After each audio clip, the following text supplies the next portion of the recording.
先日ですね、長野の正山園、動画とかでもよくある盆栽園ですね、にちょっと行ってきまして、行ってきたっていうよりかは、連れてってもらったんですけど、僕はそのツイッターで仲良くさせてもらってる深さんって方がいて、その方が行くっていうのに一緒にこう車に乗せてもらって、で行ってきた感じなんですけど、そこでね、松ぼっくりもらったので、松ぼっくり。これですね。これが何個かあって、乾燥するとね、松ぼっくりってこうやって開いてくるんですよ。こんな感じ。こんな感じね。で、そうすると、この中の、これね、これ難しいんですよね、写すのね。いけるかな？ちょっと待って。中の、このね、ここの隙間にちょうど、こう、見えますかね？あ、この辺見えやすいな。ここ。なんか、ちょっと、なんて言ったら明るい茶色っぽいなんかこう彫刻刀で削ったかのような、もっといけるかな、いけるな、こう2つありますよね、なんか穴っぽいのが。ボケてます？大丈夫ですか？ここにね種が入ってて、こう羽がねここについててっていう感じで取れるんですけど、今日はそれを、少し開いてきたのもあるので、取りながらやっていこうかなと思います。ちなみにこれ正山園に行った時に買ってきました赤松です。これすごいですよね、この幹のバリバリ具合。えらいバリバリ。これ自体は正山園で一から作ったものじゃなくて、そこにいらっしゃる愛好家さんからなんか買ってその続きで作ってるっていうものらしいんですけど、これがね、ここがすごい。で葉性も結構いいなと思って、目切りとか全然しない、単葉ですよね。ああいうのやったりしないけど短い葉もあるしいいなと思って、ちょっとこれを勉強がてら1個買ってきました。お値段はね、どっかの別の動画で田舎相場だみたいなこと言ってたんですけど、確かに安いです。あそこまで行けば安い。これであれぐらいなら安いな。すごくいいです。これを見つつ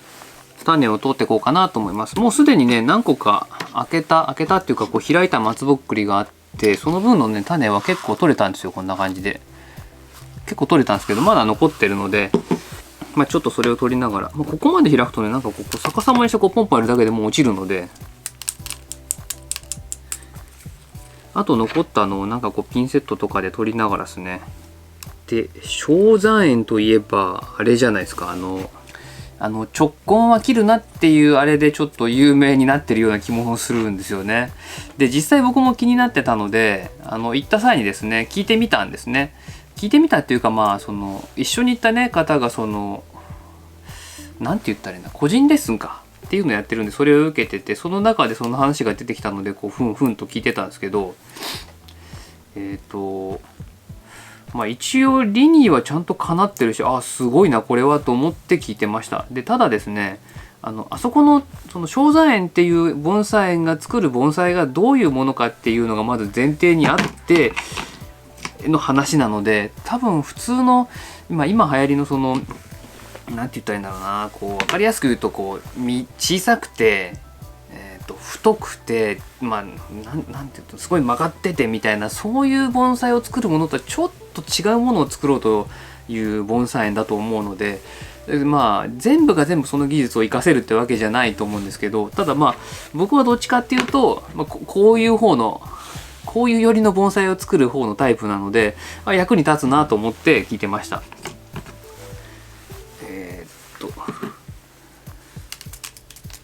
まだ出るこれ。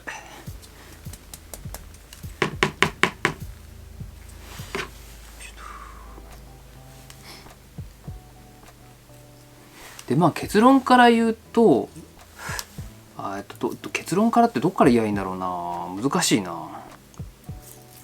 直根を残す理由はですね、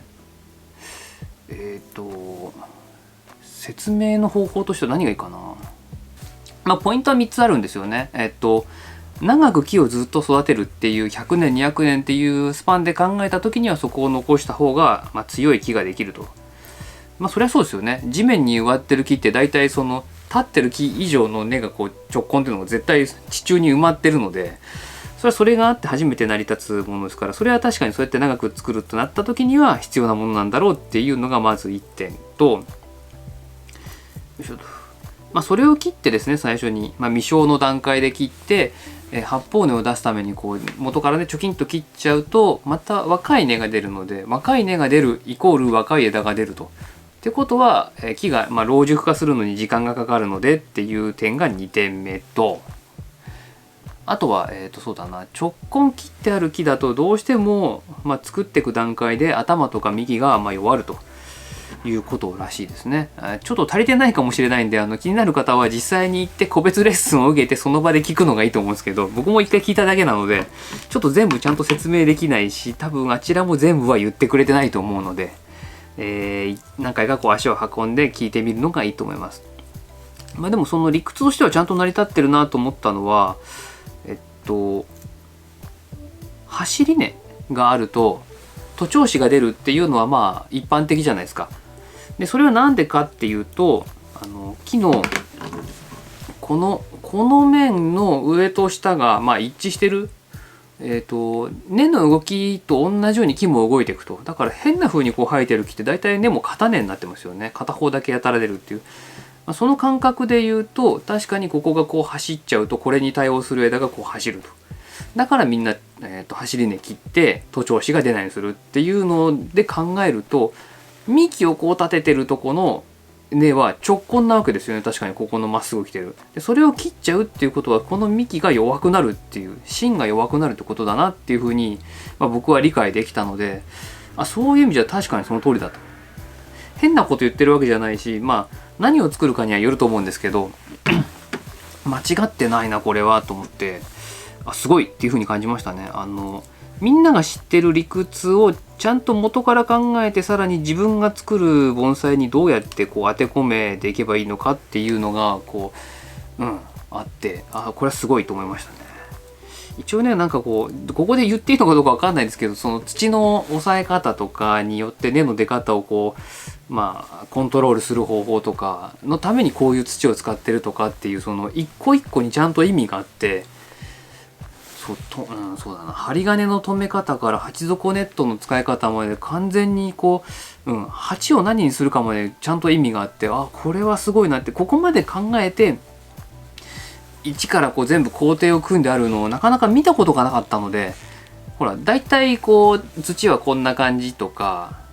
鉢はこんな感じとかっていう、もしかしたら各盆栽にちゃんと理屈がそういうの出来上がってて言ってないだけかもしれないんですけど、それを聞いたのが初めてだったので非常に感動しましたね。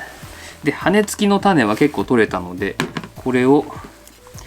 赤松の種ってこんなみんなどれもね簡単に取れるもんなのかなってびっくりしたんですけど、ここをね、こっち持って引っ張るだけでこうやってスッと取れて、見えないですよね、スッと取れて種だけがきれいに手元に残ると。これありがたい。これずっとやってましたねこの前ねそうでまだ多分きっと教わってないことが結構、教わってないことって言えないこともいっぱいあるでしょうし、弟子がっていうか今後を継ぐ人が特に決まってないそうなので、そういう人がいたらね、多分その人に全部伝えて、わざわざその個別レッスンとかで伝えるってことはしないんでしょうけど、さすがにっていうことでね、ちょっといろいろ教えてくれると。その木が持ってる自然の景色を鉢の中に持ってくるっていう感覚だと思うので、外でそんな風になってない木をわざわざその盆栽風にするとかっていうことをするタイプじゃないので、っていうことは多分木ごとによって、例えばこの木は水が好きだからこういう土にして、こういう抑え方でこういう植え方でっていうのが一つずつきっとあるんだろうと思うので、気になる木についてはそれをね聞きたいなって感じですよね。直根切るなだけが先に出てて、何を作ろうとしてそうしてんのかっていうところがずっぽり抜けてる気もするので、これからいろいろ発信ねされるみたいですけど、ツイッターとかもね始められましたし、もともとインスタねやってらっしゃいましたし、いろんな発信がこれからあるなら見たいなっていう感じですね。それを見ればきっと長い説明になると思うんですけど、少しずつ分かってくんじゃないのかなっていう気がしますね。であとはこ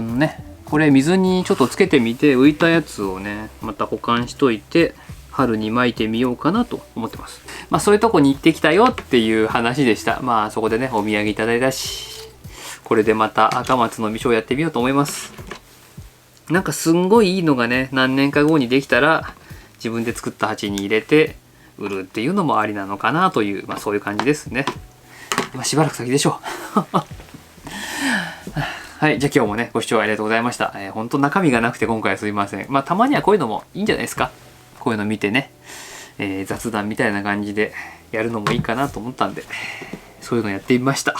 またね次回よろしくお願いします。ご視聴ありがとうございました。ではまた。